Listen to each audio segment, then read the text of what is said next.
જો પિત્તાશય કાઢી લેવામાં આવે, રિમૂવ કરી લેવામાં આવે તો કોઈ માણસને કોઈ કોમ્પ્લિકેશન થઈ શકે. તો એમનું ઓપરેશન ક્યારે કરાવવું જોઈએ, ઓપરેટિવ પ્રોસિજર ક્યારે કરાવવી જોઈએ ગોલ બ્લેડરની પથરી થવાના કારણે? તો એનાથી કોઈ લાઈફની એક્સપેક્ટન્સી એટલે કે ઓછી થઈ જાય, એના પછી કોઈ એવી સાઈડ ઇફેક્ટ હોય છે કે જમવાનું થોડું થોડું કરી અને એક રેગ્યુલર મતલબ 3 કલાક કે 4 કલાકના અંતરે લઈ શકે, એનાથી વધારે બેનિફિટ થાય છે. એનાલિસિસ કર્યું હતું અને એના પરથી હું તમને આ પ્રશ્ન પૂછી રહ્યો છું. લેઝરથી ખાલી કિડનીની પથરીનું ઓપરેશન પોસિબલ છે. જમવામાં લિક્વિડ ડાયટ ઓછો લેવો, બરાબર છે, કે જંક ફૂડ લે એમાં જોડે કોઈ લિક્વિડ કે એવું કશું હોતું નથી. હેલો એવરીવન, આજે આપણી સાથે છે ડૉક્ટર મલ્હાર પટેલ, જે જીઆઈ એન્ડોસ્કોપિસ્ટ એન્ડ લેપ્રોસ્કોપિક સર્જન છે અને એ ઘણી બધી સર્જરીઝ કરે છે બરોડાની અંદર, વડોદરાની અંદર. આપણે એમની પાસેથી ઘણી બધી વસ્તુઓ આજે સમજવાના છીએ. તો આજે આ પોડકાસ્ટ બહુ જ ઇન્ફોર્મેટિવ રહેવાનો છે બધા જ માટે. સો આપણે એમને હવે સાંભળીશું. Thank you very much doctor Malhar આવવા માટે. કેમ છો? બસ મજામાં, ફાઇન. તો આપણે એ સમજીએ કે જ્યારે પણ જનરલી આપણે જોતા હોઈએ છીએ જે સ્ટૂલની અંદર બ્લડ આવે છે, આવી કમ્પ્લેન્ટ્સ આપણે અવારનવાર ફેમિલી અને ફ્રેન્ડ્સની અંદર સાંભળતા હોઈએ છીએ. એ જ્યારે આવું થતું હોય ત્યારે લોકો સિરિયસલી લેતા હોય છે, ઘણી વખત અવોઇડ કરે, થોડા દિવસ પછી નોર્મલ થઈ જાય અને અવોઇડ કરતા હોઈએ છે. તો એ શું હોય છે, એના વિશે શું કહેશો? બ્લીડિંગ પીઆર એટલે જે સંડાસમાં કે સ્ટૂલમાં બ્લડ આવવું, એના ઘણા બધા કારણ હોય છે, પણ મોટાભાગના દર્દીઓને ખાલી એક જ કારણ ખબર હોય છે કે પાઇલ્સ થયા છે. જ્યારે પણ પેશન્ટ ઓપીડીમાં આવે ત્યારે કહેતા હોય છે કે મને પાઇલ્સ થયા છે, કાં તો મને પાઇલ્સની ટ્રીટમેન્ટ આપો. પણ બ્લીડિંગ પીઆરના ઘણા રીઝન છે. દરેક એજ ગ્રુપમાં એના કારણો જુદા જુદા હોઈ શકે. જેમ કે તમે પીડિયાટ્રિક એજ ગ્રુપ લો તો એમાં કાઉ મિલ્ક એલર્જી એટલે કે દૂધની એલર્જીના લીધે, કાં તો પોલિપ, કાં તો એનાલ ફિશર, એના લીધે બ્લીડિંગ થઈ શકે. મિડલ એજ ગ્રુપ લઈએ આપણે કે 25 to 45 એજમાં, એમાં આ બધા કારણમાં એક એનાલ ફિશર હોઈ શકે, એટલે કે આપણે ગુજરાતીમાં એને વાઢીઓ કહીએ, કાં તો ચીરો પડવું એ કહી શકીએ. સેકન્ડ રીઝન પાઇલ્સ કે હેમરોઇડ, આપણે ગુજરાતીમાં એને મસા કહેતા હોય, એ હોઈ શકે. કાં તો મોટા આંતરડાના ચાંદા પડવા, એવા રોગો જેમ કે અલ્સરેટિવ કોલાઇટિસ, ક્રોન્સ ડિસીઝ, આ પણ હોઈ શકે. કાં તો મોટા આંતરડા કે નાના આંતરડાનું કેન્સર પણ હોઈ શકે, જે હવે મિડલ એજમાં પણ ધીમે ધીમે દેખાવા લાગ્યું છે. અને ઓલ્ડ એજ ગ્રુપમાં જઈએ તો મોસ્ટલી કારણ આંતરડાનું કેન્સર હોઈ શકે, જેના લીધે સ્ટૂલમાં બ્લડ આવે, કાં તો બીજું ડાયવર્ટિક્યુલાઇટિસ પણ હોઈ શકે. આટલા બધા કારણ હોઈ શકે સંડાસમાં લોહી આવવા માટેના. તો આ તો ઘણા બધા સિરિયસ કારણો છે. એટલે એવા પણ કારણ છે કે જે ખાલી પાઇલ્સ હોય, જે લેસ સિરિયસ હોય, ત્યાંથી લઈને કેન્સર સુધીના ઘણા બધા કારણો છે. તો જ્યારે કોઈ પણ પેશન્ટ જેમને આવા પ્રોબ્લેમ થતા હોય એ તમારી પાસે આવે તો એનું ડાયગ્નોસિસ કઈ રીતે થઈ શકે, એટલે કે કઈ રીતે તમે શોધી શકો કે એના પાછળનું કારણ શું છે? સંડાસમાં લોહી આવવાના ઘણા કારણ છે. એના લીધે પેશન્ટની હિસ્ટ્રી બહુ ઇમ્પોર્ટન્ટ છે, કે કેવા પ્રકારનું એમને બ્લડ આવે છે, કલર કયો છે, કે ફ્રેશ બ્લડ આવે છે, કાં તો બ્રાઉન આવે છે, બ્લેક આવે છે, કે મિક્સ આવે છે. ફ્રેશ આવતું હોય તો હોઈ શકે કે અમને મસા કાં તો ફિશરની તકલીફ હોઈ શકે. સેકન્ડ, કે બ્લેક કલરનું સ્ટૂલ આવતું હોય તો અપર જીઆઈ ટ્રેકમાં કોઈ જગ્યાએ ચાંદા પડ્યા હોય, એના લીધે બ્લડ આવી શકે. સેકન્ડ, કે ફ્રીક્વન્સી અને ફોર્મ ઓફ સ્ટૂલ કેવું છે, કે પેશન્ટને હાર્ડ સ્ટૂલ આવે છે, સોફ્ટ સ્ટૂલ આવે છે, કે પાછી જે કન્સિસ્ટન્સી છે એમની નોર્મલ છે. એટલે આ બહુ ઇમ્પોર્ટન્ટ છે. થર્ડ, કે બ્લડ ક્યારે આવે છે, સ્ટૂલ જતાં પહેલાં એમને બ્લડ આવે છે, કે સ્ટૂલ કર્યા પછી અમને બ્લડ આવે છે, કે મિક્સ થઈને આવે છે સ્ટૂલ સાથે, કાં તો સ્ટૂલની જે સરફેસ છે એના ઉપર બ્લડ લાગેલું છે. કેમ કે દરેકના ડાયગ્નોસિસ અલગ અલગ હોઈ શકે. અને ચોથું મેન, કે જે બ્લડ આવે છે જેટ આવે છે, મીન્સ કે એકદમ પિચકારી થઈને આવે છે, કે કાં તો ડ્રોપ્સ આવે છે. કેમ કે ડ્રોપ્સ અને પિચકારી આવે એમાં મુખ્ય કારણ પાઇલ્સ કે હોઈ શકે. સેકન્ડ, પેશન્ટની હેબિટ બહુ ઇમ્પોર્ટન્ટ છે આમાં, કે એમની લાઈફસ્ટાઈલ કેવી છે, કે સેડેન્ટરી લાઈફસ્ટાઈલ છે, એમની જે જોબ છે બહુ લાંબો ટાઈમ એમને બેસી રહેવાનું છે, સિટિંગ જોબ વધારે છે, કે ઓબેસિટી છે કે નહીં, કાં તો આલ્કોહોલ કે એવું કંઈ કન્ઝપ્શન કરે છે કે નહીં, એ પણ બહુ ઇમ્પોર્ટન્ટ રોલ આમાં ભજવે છે. આ ઉપરાંત આપણે બધા ડાયગ્નોસિસ કરવા માટે આપણે પર રેક્ટલ એક્ઝામિનેશન ઓપીડીમાં કરી શકીએ. પર રેક્ટલ મીન્સ કે આપણે મળમાર્ગને દ્વારે આંગળી નાખીને તપાસ કરી શકીએ અને પર રેક્ટલ એક્ઝામિનેશન કહેવાય.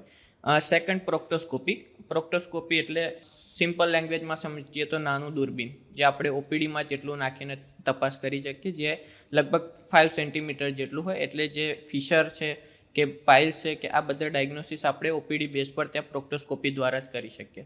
અને બીજું એક ડાયગ્નોસિસ આપણે એન્ડોસ્કોપી દ્વારા કરી શકીએ. એન્ડોસ્કોપીમાં સિગ્મોઇડોસ્કોપી કે કોલોનોસ્કોપી, એમાં જે મોટું દૂરબીન નાખી અને પૂરા મોટા આંતરડાની તપાસ કરવામાં આવે, કે જેવા રોગો હોય જેમાં મોટા આંતરડામાં ચાંદા પડતા હોય, જેવા કે અલ્સરેટિવ કોલાઇટિસ થયું, ક્રોન્સ ડિસીઝ થયું, ક્યાં તો આંતરડાનું કોઈ કેન્સર છે, તો આપણે એન્ડોસ્કોપી દ્વારા આપણે તપાસ કરી શકીએ. એટલે જો દર્દીને કોઈ મળમાર્ગમાં કે સંડાસમાં લોહી આવે છે અને જો એ 4-5 દિવસથી વધારે છે, તો વધારે ટાઈમ વેસ્ટ કર્યા વગર તાત્કાલિક એન્ડોસ્કોપી કરાવીને એનું ડાયગ્નોસિસ કરાવવું બહુ ઇમ્પોર્ટન્ટ છે. ઘણી જ હેલ્પફુલ ઇન્ફોર્મેશન શેર કરી, કેમ કે જ્યારે પણ બ્લડ આવતું હોય ત્યારે પેશન્ટને, એટલે કે આપણા ફ્રેન્ડ્સ, ફેમિલી કે કોઈ પણ પેશન્ટને એ ખબર નથી હોતું કે એના પાછળનું કારણ શું છે. અને આવી જ્યારે સિચ્યુએશન થતી હોય ત્યારે બેસ્ટ ડિસિઝન જો કોઈને લેવું જોઈએ તો એ તમે જે માહિતી આપી એ પ્રમાણે એમને એટલીસ્ટ ડાયગ્નોઝ કરાવવું જોઈએ, જેથી એમને આઈડિયા આવે કે શું થયું છે. અને જ્યારે તમે જાણો કે શું થયું છે ત્યારે જ એમની તમે ટ્રીટમેન્ટ કરી શકો. તો બહુ જ સાચી વાત કરી તમે. હવે તમે કીધું કે એની અંદર પ્રાઇમરી રીઝન્સ પાઇલ્સ પણ હોઈ શકે, જે આપણે લેસ સિરિયસ કન્ડિશનમાં આપણે કાઉન્ટ કરતા હોય જનરલી. તો એ પાઇલ્સ હોય તો એ કયા કારણોસર પાઇલ્સના કારણે થતું હોય છે? તો પાઇલ્સ કેટલા પ્રકારના હોય અને પાઇલ્સમાં બ્લડ આવે એ નોર્મલ છે કે નોર્મલ નથી? પાઇલ્સને એક સિમ્પલ લેંગ્વેજમાં સમજીએ તો bunch of blood vessel or swollen veins, મતલબ કે એક લોહીનું ગુચ્છું છે જે સંડાસના માર્ગેથી બહાર આવે છે. બરાબર છે. કઈ કન્ડિશનમાં બહાર આવે? જ્યારે ઇન્ટ્રા એબ્ડોમિનલ પ્રેશર વધે કે પેટનું પ્રેશર વધે, ધારો કે કોન્સ્ટિપેશન છે, હાર્ડ સ્ટૂલ છે, પ્રેગ્નન્સી થઈ ગઈ, ઓબેસિટી છે, કે આ બધી કન્ડિશનમાં જે લોકો વધારે હેવી વેટ લિફ્ટ કરે છે, આ બધી કન્ડિશનમાં પાઇલ્સ બહાર આવતા હોય છે. બરાબર છે. એટલે મીન્સ કે સ્વોલન વેન્સ છે, જે બ્લડનું ગુચ્છું છે એ બહાર આવતું હોય છે, એને આપણે પાઇલ્સ કહેતા હોઈએ છીએ. પાઇલ્સ જનરલી 2 ટાઈપ્સના હોય છે, ઇન્ટરનલ પાઇલ્સ અને એક્સટર્નલ પાઇલ્સ. જો ઇન્ટરનલ પાઇલ્સમાં પણ 4 ડિગ્રી હોય છે, કે ફર્સ્ટ ડિગ્રી મતલબ કે જે ડેન્ટેડ લાઇન હોય અંદર મળમાર્ગના ભાગે એની ઉપર હોય છે ફર્સ્ટ ડિગ્રી. સેકન્ડ ડિગ્રીમાં પાઇલ્સ જ્યારે પેશન્ટ સ્ટૂલ કરવા માટે બેસે ત્યારે બહાર આવતા હોય છે, પણ એની રીતે જ પાછા અંદર જતા રહે. થર્ડ ડિગ્રીમાં જોવા જઈએ તો જ્યારે પેશન્ટ સંડાસ કરવા કે સ્ટૂલ કરવા માટે બેસે ત્યારે બહાર આવતા હોય છે, પરંતુ મેન્યુઅલી પેશન્ટે અંદર નાખવા પડતા હોય છે, એટલે આંગળીથી અંદર પુશ કરતા હોય છે. આ થર્ડ ડિગ્રી. અને ફોર્થ ડિગ્રીમાં પાઇલ્સ બહાર જ હોય છે. એટલે આ ટાઈપના 2 ટાઈપના પાઇલ્સ હોય છે, ઇન્ટરનલ એન્ડ એક્સટર્નલ. એ પણ સમજ્યા. ફિશર તમે કીધું, એટલે કે ચીરો જે તમે વાત કરી, એ શું હોય છે? ફિશર એટલે આપણે ગુજરાતીમાં કહીએ તો વાટીઓ પડી જવો કાં તો ચીરો પડી જવો. જ્યારે પણ હાર્ડ સ્ટૂલ થાય, પેશન્ટને કબજિયાતની બહુ તકલીફ હોય કે જોર કરીને જવું પડતું હોય છે, ત્યારે એ જગ્યાનો જે માર્ગ હોય, મળમાર્ગનો ભાગ, ત્યાં એક ચીરો પડી જતો હોય છે કે ત્યાંનો મસલ ત્યાં ફાટી જતો હોય છે. આને આપણે સિમ્પલ લેંગ્વેજમાં એનલ ફિશર કહેતા હોઈએ છીએ. હવે જ્યારે પાઇલ્સની વાત કરીએ અથવા ફિશરની વાત કરીએ તો એ બંને થવાના કારણો કયા કયા હોય છે? મેં હમણાં આગળ જ કીધું કે સૌથી મોટું કારણ જે છે એ હાર્ડ સ્ટૂલ કાં તો કોન્સ્ટિપેશન છે. બંને થવાનું રીઝન એક જ છે. સેકન્ડ, લોકોની લાઈફસ્ટાઈલ, કે જે સેડેન્ટરી લાઈફસ્ટાઈલ છે લોકોની. બીજું કે બહુ સિટિંગ જોબ છે, જેમને લાંબો ટાઈમ સુધી બેસી રહેવાનું છે, 10 થી 12 કલાકની જોબ છે, એમાં આ વસ્તુ થઈ શકે. જે લોકો વેટ લિફ્ટ વધારે કરે છે એમાં પણ આ પાઇલ્સનો પ્રોબ્લેમ થઈ શકે છે. સેકન્ડ, કે જે લોકોનું થોડુંક જમવામાં જંક ફૂડ વધારે છે, કે જે લોકો થોડું લિક્વિડ ઓછું લેતા હોય છે જમવામાં, એમાં ફોર્મ જે સ્ટૂલ હોય એની કન્સિસ્ટન્સી થોડી હાર્ડ થઈ જતી હોય છે. આ બધી કન્ડિશનમાં ફિશર કાં તો પાઇલ્સ ડેવલપ થતા હોય છે. તો જ્યારે પાઇલ્સની વાત કરીએ તો એની ટ્રીટમેન્ટ શું અવેલેબલ હોઈ શકે એને સોલ્વ કરવા માટે? લાંબા ટાઈમથી પાઇલ્સની ઘણી બધી ટ્રીટમેન્ટ માર્કેટમાં આવી છે. સૌ પ્રથમ પહેલાં જે કન્વેન્શનલ મેથડ, મતલબ કે ચીરો મૂકીને ઓપન સર્જરી કરતા હતા, એની પછી નવી ટેકનિક આવી કે રબર બેન્ડ લાઇગેશન, મતલબ કે જે હેમરોઇડ છે ત્યાં રબર બેન્ડ લગાવીને ત્યાંથી બ્લીડિંગ સ્ટોપ કરતા હતા. પછી હેમરોઇડલ વેન લાઇગેશન અંડર અલ્ટ્રાસોનિક ગાઈડન્સ, એની પછી સ્ટેપલર પદ્ધતિ આવી, અને MIPH પણ કહેવાય છે કે મિનિમલ ઇન્વેઝિવ પ્રોસિજર ફોર હેમરોઇડ. અને અત્યારે લેટેસ્ટ ટેકનિકમાં લેઝર સર્જરી પણ અવેલેબલ છે જે પાઇલ્સ ટ્રીટમેન્ટ માટે યુઝ થતી હોય છે. એડવાન્સ લેસર સર્જરી હોય તો એ શું હોય છે? જેમ કે તમે કીધું કે ઘણી બધી ટ્રીટમેન્ટ ગયા ટાઈમ જે અત્યાર સુધીનો ટાઈમ હતો તો ઘણા સમયથી ટ્રીટમેન્ટ્સ કરતા આવ્યા છે એલોપેથીની અંદર. તો એ જે લેસર ટ્રીટમેન્ટ છે એ કેમ એડવાન્સ કહેવામાં આવે છે?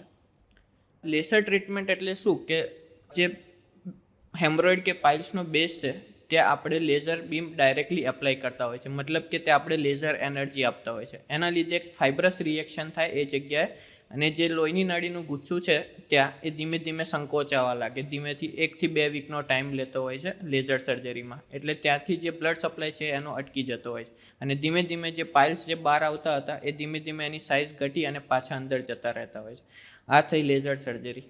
લેઝર સર્જરીના મેઇન એડવાન્ટેજ એ છે કે એમાં પોસ્ટ ઓપરેટિવ કોઈ પેન રહેતું નથી, કાં તો એકદમ મિનિમલ પેન હોય છે. સેકન્ડ કે એનો જે રિકવરી ટાઈમ છે એ બહુ ફાસ્ટર છે. થર્ડ રીઝન કે પેશન્ટને ડ્રેસિંગ માટે વારે ઘડી આવવા નથી પડતું. જ્યારે બીજી તમે કોઈ પણ સર્જરી કરો એમાં તમારે રેગ્યુલર 15 થી 20 દિવસ ડ્રેસિંગ કરાવવું પડતું હોય છે, જ્યારે લેઝર સર્જરીમાં ડ્રેસિંગની કોઈ રિક્વાયરમેન્ટ રહેતી નથી. ફોર્થ એ છે કે તમારો જે હોસ્પિટલ સ્ટે છે એકદમ ઘટી જાય છે. 24 to 48 અવર્સમાં તમારે ડિસ્ચાર્જ થઈ જાય છે, અને પોસ્ટ ઓપ રિકવરી હોય છે બહુ જલ્દીથી આવતી હોય છે.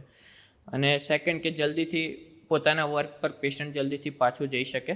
અને સૌથી મહત્ત્વની વસ્તુ એ છે કે ત્યાં જે ટિશ્યુ ડેમેજ થવો જોઈએ એ બિલકુલ થતો નથી લેઝર સર્જરીમાં, અને ત્યાં પાછળ કોઈ સ્કાર માર્ક પણ આવતો નથી. આ બધા મેઇન એડવાન્ટેજ છે કમ્પેરેટિવ ટુ અધર સર્જરી. હવે આપણે પ્રિકોશનની વાત કરીએ, અથવા તો એવી વાત કરીએ કે જેનાથી જેમને ઓલરેડી પાઇલ્સ છે એમને કઈ પ્રકારની ફૂડ હેબિટ્સ ઓર બેવરેજીસ હેબિટ્સ, જેને આપણે લાઇફસ્ટાઇલ હેબિટ કહી શકીએ, એમને કઈ એવી ફૂડ એવા લેવા જોઈએ જેનાથી પાઇલ્સ ઓછા થઈ શકે, અથવા તો પોસ્ટ ઓપરેટિવ એવા કોઈ ફૂડ લેવા જોઈએ કે જેનાથી એમને વધારે ફાયદો થઈ શકે? મેઇન રીઝન હાર્ડ સ્ટૂલ થવાનું એ છે કે જમવામાં લિક્વિડ ડાયટ ઓછો લેવો. બરાબર છે કે જંક ફૂડ લે એમાં જોડે કોઈ લિક્વિડ કે એવું કશું હોતું નથી. કાં તો જમવામાં પણ અમુક લોકો એવું કરતા હોય છે કે ફક્ત રોટલી અને શાક કે એવું જમતા હોય છે. બરાબર છે. આના લીધે જે હાર્ડ સ્ટૂલ થાય છે એના લીધે આપણે ફિશર અને પાઇલ્સના પ્રોબ્લેમ થતા હોય છે. એટલે જમવામાં બને ત્યાં સુધી લિક્વિડ ડાયટ વધારે લેવો જોઈએ. બને ત્યાં સુધી જંક ફૂડ એવોઇડ કરવા જોઈએ. કેફીન છે કે કોલ્ડ ડ્રિંક કે કોફી ટી બને ત્યાં સુધી એવોઇડ કરવા જોઈએ. આ બધું તેમને કાળજી રાખવી જોઈએ, અને બને ત્યાં સુધી ગ્રીન લીફી વેજીટેબલ્સ એમને ડાયટમાં વધારવા જોઈએ. આપણે એ પણ સમજીશું કે લેપ્રોસ્કોપિક સર્જરી એ શું હોય છે. Laparoscopic surgery is a minimal invasive surgery with fewer side effect, lower risk and sorter recovery time, કે જેમાં સાઇડ ઇફેક્ટ પણ ઓછી છે અને રિકવરી ટાઈમ બહુ ફાસ્ટ છે. બરાબર છે. બીજી ભાષામાં કહીએ તો એને કી હોલ સર્જરી પણ કહેવાય, કે જેમાં નાનું એક હોલ કરી અને આપણે દૂરબીન પેટના અંદર નાખી અને પેટના બધા ઓર્ગનની આપણે તપાસ કરી શકીએ. એને સાદી લેંગ્વેજમાં આપણે લેપ્રોસ્કોપિક સર્જરી કહેતા હોઈએ છીએ, જે અત્યારે મોસ્ટલી યુઝ થાય છે. તો કયા એવા ડિસીઝીસ તમે આઈડેન્ટિફાય કરતા હોવ છો કે જેમાં તમે લેપ્રોસ્કોપિક સર્જરી કરી શકો પરફોર્મ? અત્યારે મોસ્ટલી જે એપેન્ડિક્સ પર સોજો આવો કે એપેન્ડિસાઇટિસ, એમાં લેપ્રોસ્કોપિક ખાસ યુઝ થતું હોય છે. બીજી સર્જરી જેવી કે ગોલ બ્લેડર સ્ટોન, પિત્તાશયમાં પથરી હોવી, કાં તો કે નાના કે મોટા આંતરડામાં ચાંદા પડવા, એ કન્ડિશનમાં પણ આપણે લેપ્રોસ્કોપિક યુઝ કરી શકીએ. લેટેસ્ટમાં આપણે સારણગાંઠ હર્નિયા જે કે એ પણ અત્યારે લેપ્રોસ્કોપિક સર્જરીથી આપણે કરી શકીએ છીએ. તો લેપ્રોસ્કોપિક સર્જરી વર્સિસ જે નોર્મલ સર્જરી હોય, તો લેપ્રોસ્કોપિક સર્જરીના ફાયદા કયા કયા હોય છે? ઓપન સર્જરી કે એમાં મોટો ચીરો આપતો હોય છે પેટ પર કે જ્યાં આપણે ઓપરેશન કરવાનું છે જગ્યાએ, જ્યારે લેપ્રોસ્કોપિક સર્જરીમાં એક આપણે નાના હોલથી સર્જરી કરીએ છીએ, એટલે સ્કાર એકદમ લેસ હોય છે લેપ્રોસ્કોપિક સર્જરીમાં. સેકન્ડ કે રિકવરી ટાઈમ બહુ ફાસ્ટ હોય છે લેપ્રોસ્કોપિક સર્જરીમાં compare to open surgery. Third, hospital stay પેશન્ટનો બહુ ઘટી જતો હોય છે. જેમ કે ઓપન સર્જરી કરી હોય તો આપણે મિનિમમ 5 થી 7 દિવસ પેશન્ટને હોસ્પિટલમાં રોકાવવું પડતું હોય છે, જ્યારે લેપ્રોસ્કોપિક સર્જરીમાં આપણે 24 થી 48 કલાકમાં પેશન્ટને આપણે ઘરે મોકલી શકીએ છીએ.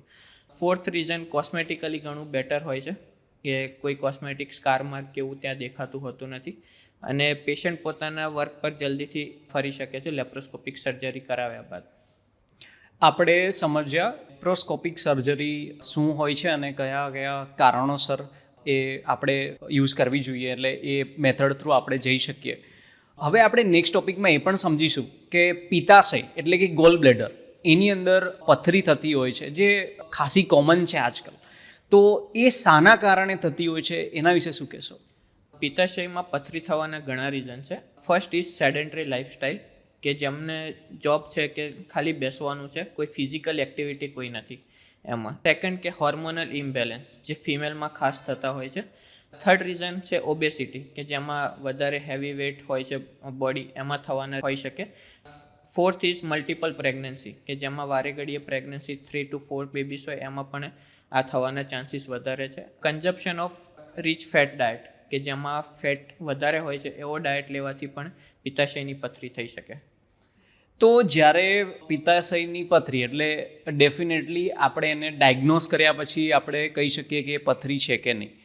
તો હું એક સ્ટેપ પાછળ જઉં અને હું એ વિચારું કે પિત્તાશયની પથરીને આઈડેન્ટિફાય કરવું હોય તો તમારી પાસે ડેફિનેટલી પેશન્ટ્સ આવતા હશે અને કમ્પ્લેન લઈને આવતા હશે કે મને આવું આવું થઈ રહ્યું છે.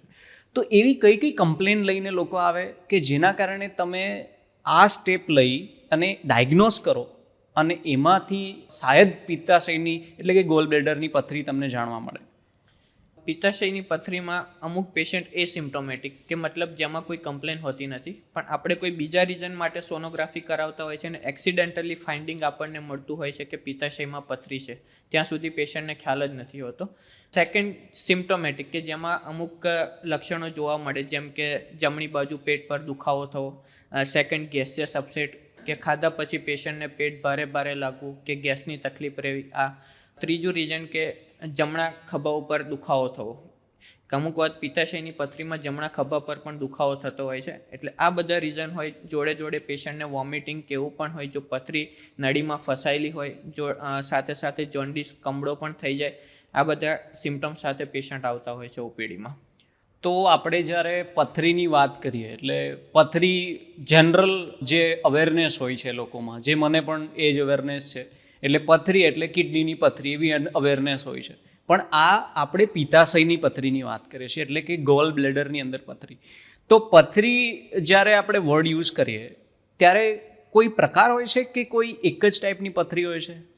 જે રીતે કિડનીની પથરી 9 ટાઈપની હોય છે, એ રીતે પિત્તાશયની પથરી પણ મુખ્યત્વે 3 ટાઈપની હોય છે. ફર્સ્ટ કોલેસ્ટ્રોલ ટાઈપની હોય. સેકન્ડ પિગમેન્ટ, કે જેમાં બ્લેક પિગમેન્ટ હોઈ શકે, બ્રાઉન પિગમેન્ટ હોઈ શકે. કાં તો થર્ડ ટાઈપમાં મિક્સ હોય, મતલબ કે કોલેસ્ટ્રોલનું પણ કમ્પોનન્ટ હોય અને પિગમેન્ટનું પણ કમ્પોનન્ટ હોય. મોસ્ટલી એશિયન જે કન્ટ્રી છે આપણી ઇન્ડિયાની ને એ બધી, એમાં પિગમેન્ટ સ્ટોન મોસ્ટલી જોવા મળતા હોય છે. અને જે ફોરેન કન્ટ્રી છે યુએસએ ને એ બધી, જ્યાં કોલેસ્ટ્રોલ સ્ટોન મુખ્યત્વે જોવા મળતા હોય છે. એટલે ટોટલ 3 ટાઈપની પથરી હોય છે. હવે જ્યારે કોઈ પેશન્ટને એટલે કે જ્યારે કોઈ પણ માણસ તમારી પાસે અથવા કોઈ ડૉક્ટર પાસે જઈને આવી કમ્પ્લેન કરે કે મને કોઈ પેઇન થાય છે અથવા જોન્ડિસ થયો છે, તમે જે રીતે કીધું, તો એવા કારણોસર એમને ગમે ત્યારે, જેમ કે તમે એ પણ કીધું કે એક્સિડન્ટલી પણ ઘણી વખત જાણવા મળે કે એમને પિત્તાશયની અંદર પથરી છે, તો એમનું ઓપરેશન ક્યારે કરાવવું જોઈએ? ઓપરેટિવ પ્રોસિજર ક્યારે કરાવવી જોઈએ? અને ઓપરેટિવ પ્રોસિજર કરાવે તો પથરી કાઢવામાં આવે, અને જો મલ્ટિપલ સ્ટોન હોય તો શું કરવામાં આવે? એના વિશે શું કહેશો? જનરલી આ પેશન્ટ જનરલ પ્રેક્ટિશનર કે બીજા કોઈ ડૉક્ટર પાસે જતા હોય છે ફેમિલી, તો એમને એવી એડવાઇસ આપવામાં આવે છે કે પિત્તાશયની પથરી છે પણ તમને કોઈ તકલીફ નથી તો તમે ઓપરેશન ના કરાવશો. પણ જનરલી એવું હોતું નથી. પિત્તાશયમાં જ્યારે મલ્ટિપલ સ્ટોન હોય ત્યારે પેશન્ટને કોઈ કમ્પ્લેન ના હોય તો પણ એનું ઓપરેશન કરાવવું બહુ જરૂરી છે. કેમ કે મલ્ટિપલ સ્ટોન હોય ત્યારે સ્ટોન ક્યારે પણ નળીમાં ફસાઈ શકે, ક્યારે પણ ફસાય એનું નક્કી હોતું નથી એ કન્ડિશનમાં. સેકન્ડ, પેશન્ટ ડાયાબિટીક કાં તો બીજી કોઈ કોમોર્બિડિટીથી પીડાતો હોય ત્યારે, કે એમાં પણ જો કોઈ સિમ્ટમ્સ ના હોય તો પણ પેશન્ટે ઓપરેશન કરાવવું જોઈએ. થર્ડ એ છે કે પેશન્ટને સિંગલ સ્ટોન છે તો અમે સિંગલ લાર્જ સ્ટોન છે તો જનરલી અમે આને એવોઇડ કરતા હોઈએ છીએ, કે અમને ફોલોઅપ માટે બોલાવતા હોઈએ છીએ. કે સિંગલ સ્ટોન છે અને લાર્જ છે તો જલ્દીથી નળીમાં ફસાવાની શક્યતા ઓછી છે, તો એમાં આપણે વેઇટ કરી શકીએ. ફોલોઅપ આપણે 6 મહિને રિપીટેડ સોનોગ્રાફી કરાવતા રહેતા હોઈએ છીએ. એટલે મેઇન જે મેં કીધા બંને, કે મલ્ટિપલ સ્ટોન છે કાં તો પેશન્ટને કોઈ કોમોર્બિડિટી છે, સિંગલ સ્ટોન છે પણ સ્મોલ સ્ટોન છે જે નળીમાં ફસાઈ શકે, તેવી કન્ડિશનમાં પણ પેશન્ટે ઓપરેશન કરાવી લેવું જોઈએ વહેલી તકે. અને જો એક લેવલ કરતાં સ્ટોન્સ બહુ જ વધારે હોય કોઈને અને એક્સિડન્ટલી આઈડેન્ટિફાય થાય છે કે બહુ જ બધા સ્ટોન છે, મલ્ટિપલ સ્ટોન છે, તો એના માટે તમે સ્ટોન રિમૂવ કરો કે કઈ રીતે પ્રોસિજર થતી હોય છે? આજ સુધી એવી કોઈ ટેકનિક શોધાઈ નથી કે જેમાં ખાલી પિત્તાશયના સ્ટોન રિમૂવ કરવામાં આવે. કેમ કે લોકોને એવું હોય છે કે પિત્તાશયમાં પથરી થઈ તો અમે ખાલી પથરી કઢાવીએ, પિત્તાશય કેમ કઢાવવું? કેમ કે લોકો કિડનીની પથરી સાથે કમ્પેર કરતા હોય છે. હવે આપણે બંનેનો ડિફરન્સ જોઈએ, પિત્તાશયની પથરી અને કિડનીની પથરી. તો કિડનીમાં જ્યારે પથરી થાય છે ત્યારે કિડની નોર્મલ હોય છે, ખાલી સ્ટોન એમાં હોય છે. પણ જ્યારે પિત્તાશયની પથરી ક્યારે થાય છે? જ્યારે પિત્તાશયમાં કોઈ પ્રોબ્લેમ થાય છે ત્યારે પિત્તાશયની પથરી થાય છે. એટલે મતલબ કે પિત્તાશય તમારું ખરાબ છે એટલે પિત્તાશયની પથરી થઈ. જ્યારે કિડનીમાં એવું નથી હોતું. કિડની સારી છે પણ સ્ટોન થવાના રીઝન અલગ છે, એટલે આપણે એમાં કિડની નથી કાઢતા, ખાલી સ્ટોન કાઢીએ છીએ. જ્યારે પિત્તાશયની પથરીમાં તમારું પિત્તાશય ખરાબ છે એટલે તેમાં પથરી થઈ છે, એટલે સાથે પિત્તાશય કાઢવું બહુ જરૂરી છે. એટલે ખાલી સ્ટોન નહીં પણ પિત્તાશયની આખી થેલી આમાં રિમૂવ કરવામાં આવે છે ઓપરેશનમાં. સો જ્યારે પણ કોઈ દર્દીને પિત્તાશય કાઢી લેવામાં આવે અને એવું પણ બની શકે કે એમની એજ જે છે એ 30, 40, 50 યર્સ છે, જે હજુ પણ આપણે કન્સિડરેબલ એજ કહી શકાય, તો એ પિત્તાશય વગર કઈ રીતે લાઈફ સર્વાઈવ કરી શકે? એના કોઈ ડિસએડવાન્ટેજ હોય છે ખરા? પહેલાં તો આપણે પિત્તાશયનું ફંક્શન સમજીએ એટલે એમાં વધારે આઈડિયા આવે કે દિવસમાં લીવરમાં 1 લીટરથી 1.2 લીટર જેટલું પિત્ત બનતું હોય છે, જેમાંથી ખાલી 20 થી 25 ml જેટલું પિત્તાશયમાં સંગ્રહ થતું હોય છે. એટલે it is just a reservoir of bile. ઠીક છે, એટલે જે લીવરમાં પિત્ત બન્યું છે ડાયરેક્ટ આંતરડામાં આવે છે ખોરાકના પચન માટે, અને 20 થી 25 ml જેટલું છે પિત્તાશયમાં ત્યાં જમા રહેતું હોય છે. આ સિવાય પિત્તાશયનું બીજું કોઈ ફંક્શન નથી. એટલે આપણે જ્યારે પિત્તાશયમાં જ્યારે પથરી થાય અને આપણે ઓપરેશન કરાવીને પિત્તાશય કાઢી નાખીએ તો એનાથી ભવિષ્યમાં કોઈ પ્રોબ્લેમ થતો નથી. કેમ કે એનું કોઈ ફંક્શન એવું છે કે નહીં કે જેનાથી પેશન્ટની લાઈફને અફેક્ટ થાય. બહુ જ સરસ માહિતી આપી તમે, કેમ કે મેં ઘણા બધા લોકોને સાંભળ્યા છે કે જ્યારે પણ ડૉક્ટર સજેસ્ટ કરે કે તમારે પિત્તાશયની અંદર પથરી છે એટલે ગોલ બ્લેડર તમારું રિમૂવ કરવાનું છે, ત્યારે લોકો ગભરાઈ જતા હોય છે કે મારું પિત્તાશય હું આવું કરીશ તો મને ઘણા બધા કોન્સિક્વન્સીસ થશે, હું કઈ રીતે લાઈફ જીવી શકીશ. તો બહુ સારી માહિતી આપી કે ડરવાની જરૂર નથી. એક પિત્તાશયને જો રિમૂવ પણ કરવામાં આવે છે તો એ પોતાની લાઈફ આરામથી જીવી શકે છે. આપણે એ પણ તમને પૂછીશું કે જેવી રીતે આપણે પાઇલ્સની અંદર લેસર સર્જરીની વાત કરી, તો જ્યારે પિત્તાશયની અંદર પથરી હોય ત્યારે એમાં લેસર સર્જરી થઈ શકે? ઘણા દર્દીઓ આવતા હોય છે ઓપીડીમાં કે પિત્તાશયની પથરી છે, યુએસજી લઈને, કાં તો પછીથી ડાયગ્નોસ થતું હોય છે કે પિત્તાશયમાં પથરી નીકળી, તો પૂછતા હોય છે કે લેઝરથી આ સર્જરી પોસિબલ છે કે નહીં એમ. લેઝરથી ખાલી કિડનીની પથરીનું ઓપરેશન પોસિબલ છે, પિત્તાશયની પથરીનું ઓપરેશન પોસિબલ નથી. એટલે ઘણા લોકોને આ કન્ફ્યુઝન હોય છે કે લેઝરથી ઓપરેશન કરાવવું કે દૂરબીનથી કાં તો લેપ્રોસ્કોપીથી. એટલે પિત્તાશયની પથરીમાં ફક્ત લેપ્રોસ્કોપિક સર્જરી થાય છે, લેઝર સર્જરી કોઈ અવેલેબલ નથી ક્યાં પણ. હવે એવું કોઈ ઇલાજ કે એવી કોઈ ટ્રીટમેન્ટ ખરી કે જેમાં ઓપરેશનની જરૂર ના પડે? આવી કોઈ બીજું મેથડ છે નહીં કે જેમાં ઈલાજ છે નહીં કે જેમાં પિત્તાશયની પથરી એમને મટી જાય. થોડાક વર્ષો પહેલાં ટ્રાય હતો કે અમુક સોલ્યુશન આપીને પિત્તાશયની પથરીને ઓગાળી શકાય, પણ એ સક્સેસફુલ નથી રહ્યો. કેમ કે પછીના જે રિપોર્ટ મળ્યા છે એમાં 2 થી 3 મહિનામાં ફરીથી પિત્તાશયની પથરી વાપસ થઈ જતી હોય છે, ફરીથી થઈ જતી હોય છે. એટલે અત્યારે ઓલ ઓવર વર્લ્ડ ખાલી પિત્તાશયની પથરી માટે ઓપરેશન જ એનો ઈલાજ છે. તો આપણે એવું સમજીએ કે કોઈએ પિત્તાશયની પથરી માટે એમને પિત્તાશય કાઢ્યું, એટલે પિત્તાશયને આપણે રિમૂવ કરવું પડ્યું, તો એ ઓપરેશન આપણે કરીએ, સર્જરી કરીએ, તો એના પછી કોઈ એવી સાઈડ ઇફેક્ટ હોય છે કે જેના કારણે પેશન્ટને એટલે કે દર્દીને કોઈ મુશ્કેલી પડી શકે? જે રીતે આપણે માનીએ કે જે વસ્તુ આપણા બોડીમાં ખરાબ છે એને આપણે રિમૂવ કરી દેતા હોય છે. ધારો કે આપણને એપેન્ડિક્સ પર જ્યારે સોજો આવે ત્યારે આપણે એપેન્ડિક્સ રિમૂવ કરવામાં પેશન્ટ હિચકિચાતા નથી, પણ જ્યારે પિત્તાશયની પથરી આવે ત્યારે પિત્તાશય કાઢવામાં લોકોને બીક લાગતી હોય છે કે આ નીકળી ગયા પછી શું છે, બરાબર છે. એટલે પિત્તાશયની પથરી થઈ મતલબ કે પિત્તાશય એમનું ખરાબ જ છે. જે રીતે એપેન્ડિક્સ ખરાબ થયું, આપણે એપેન્ડિક્સ કાઢ્યું, એ રીતે પિત્તાશયની પથરીના લીધે પિત્તાશય પણ કાઢવું પડે. પણ આની પછી કોઈ સાઈડ ઇફેક્ટ જોવા મળતી નથી, કેમ કે એનું મેં આગળ પણ સમજાવ્યું કે એનું ફંક્શન ખાલી રિઝર્વોયર તરીકે છે, બીજું કોઈ બોડીમાં એનું ફંક્શન છે નહીં. અમુક પેશન્ટને થોડાક ટાઈમ માટે થોડી ડાયરિયાની કમ્પ્લેન રહેતી હોય છે, પણ ટાઈમ જતાં વિધિન 15 to 20 ડેઝ એક વખત એન્ટેરોહિપેટિક સર્ક્યુલેશન રેગ્યુલર થાય પછી પેશન્ટને કોઈ ભવિષ્યમાં એનો કોઈ પ્રોબ્લેમ થતો નથી. મેં ઘણી બધી વખત જોયું છે કે જ્યારે કોઈ પણ ગેસ્ટ્રોએન્ટરોલોજિસ્ટ ડેફિનેટલી જ્યારે આવી પ્રકારની પિત્તાશયની અંદર પથરી જોવા મળે ત્યારે ગેસ્ટ્રોએન્ટરોલોજિસ્ટ છે અથવા રિલેવન્ટ ડૉક્ટર્સ જેમની ડિગ્રી હોય એ લોકો એમને કહેતા હોય છે કે તમારે પિત્તાશય કાઢવું પડશે અથવા મલ્ટિપલ સ્ટોન છે. એક્સિડન્ટલી પણ ફાઇન્ડ આઉટ થતું હોય છે ત્યારે એકદમ શોકમાં આવીને લોકો ગભરાઈ જતા હોય છે. અને એ પણ જોયું છે કે લોકો એક હોસ્પિટલથી બીજીથી ત્રીજી હોસ્પિટલ ફરી અને એ જાણવાની કોશિશ કરતા હોય છે કે મારે કઈ રીતે પિત્તાશય ના કઢાવવું પડે અને કયા ડૉક્ટર મને હેલ્પ કરી શકે જેનાથી મારે ઓપરેશનની જરૂર ના પડે.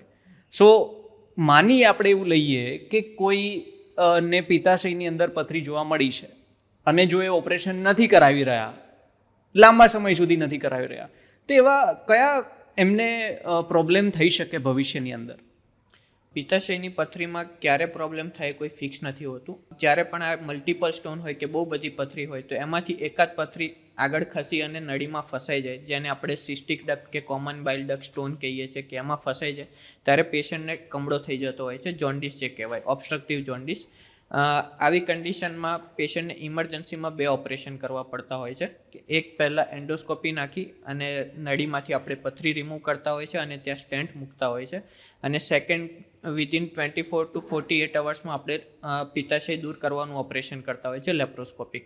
અને અમુક ટાઈમ ગયા પછી એ સ્ટેન્ટ કઢાવવો પડતો હોય છે. એટલે આ ઇમરજન્સી થઈ શકે.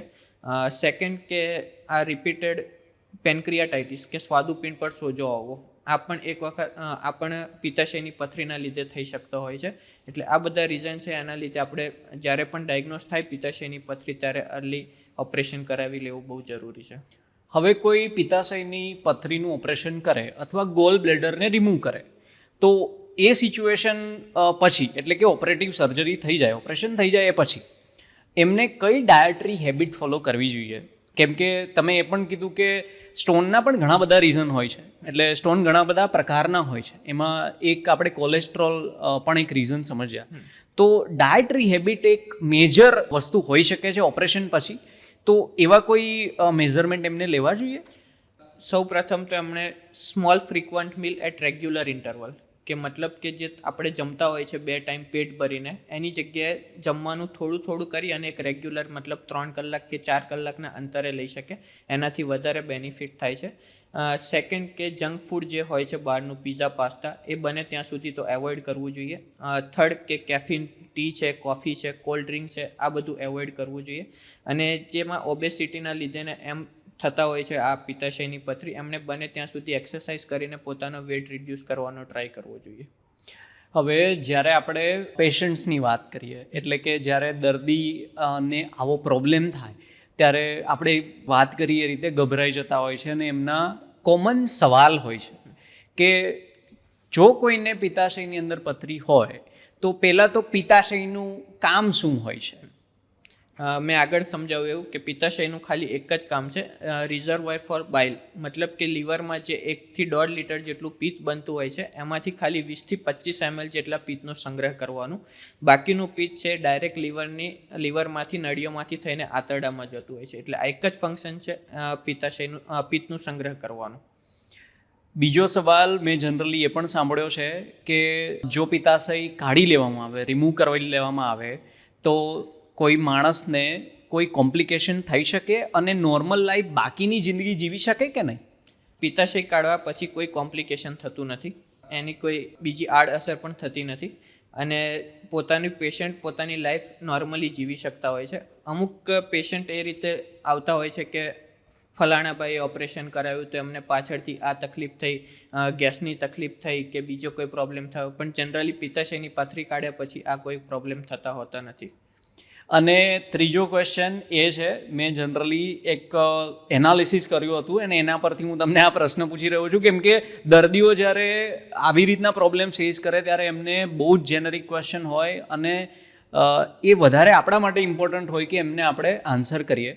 તો આ મેઇન ક્વેશ્ચન છે કે ઘણા બધા દર્દીઓ એવું કહે છે કે મારી લાઈફની એક્સપેક્ટન્સી એટલે કે મારી લાઈફ ઓછી થઈ જાય જો હું ગોલ બ્લેડર એટલે કે પિત્તાશય આપણે કાઢી લઈએ ગોલ બ્લેડરની પથરી થવાના કારણે, તો એનાથી કોઈ લાઈફની એક્સપેક્ટન્સી એટલે કે ઓછી થઈ જાય કે એવી કોઈ ઇફેક્ટ થાય?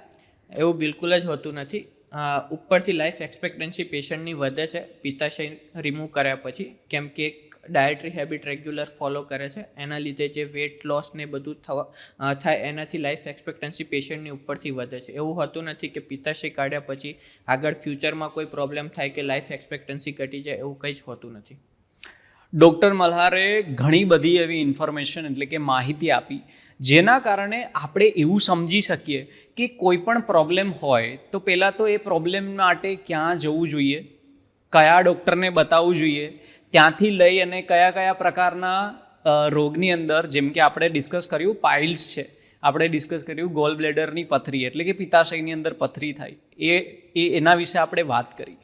આવી રીતે ઘણા બધા ટોપિક પર આપણે આજે વાત કરી અને એના પરથી ઘણી બધી એવી માહિતી મળી કે જો તમને કોઈ પ્રોબ્લેમ થઈ રહ્યો છે તો એના પ્રોબ્લેમ સાથે જીવવાના કારણે પ્રોબ્લેમને એકવાર તમે ડૉક્ટરને બતાવો અને એમની પાસેથી સલાહ લો અને જાણો એ જે પ્રોબ્લેમ થઈ રહ્યા છે એ શાના કારણે થઈ રહ્યા છે, એટલે કે એનું ડાયગ્નોસિસ શું છે. ડાયગ્નોસિસ કરાયા પછી એમના ટ્રીટમેન્ટ્સ હોય અથવા સર્જરીઝ હોય તો એ બહુ જ જરૂરી હોય છે અને લાઈફની અંદર બહુ ઇમ્પોર્ટન્ટ પાર્ટ હોય છે. એ આપણે જે પણ ઇમરજન્સી સિચ્યુએશનમાં આવી જતા હોય એ ઇમરજન્સી સિચ્યુએશનને આપણે એના કારણે અવોઇડ કરી શકીએ છીએ. તો બધાને આ માહિતી હેલ્પફુલ રહેશે એવી હું આશા રાખું છું. Thank you very much Malhar sir for coming for the podcast. અને આપણે આ પોડકાસ્ટની સિરીઝ કન્ટિન્યુ રાખીશું અને આપણે આપણી ઓડિયન્સ એટલે કે તમને બધાને આ માહિતી વધારે ને વધારે ખાસ કરીને ગેસ્ટ્રોએન્ટ્રોલોજી એટલે કે ગેસ્ટ્રોએન્ટ્રોલોજીની અંદર ઘણી બધી વસ્તુઓ આવે છે, એ બધી જ વસ્તુઓ આપણે ભવિષ્યના પોડકાસ્ટમાં કવર કરવાની ટ્રાય કરીશું. Again thank you very much Malhar sir for coming to the podcast. Thank you so much.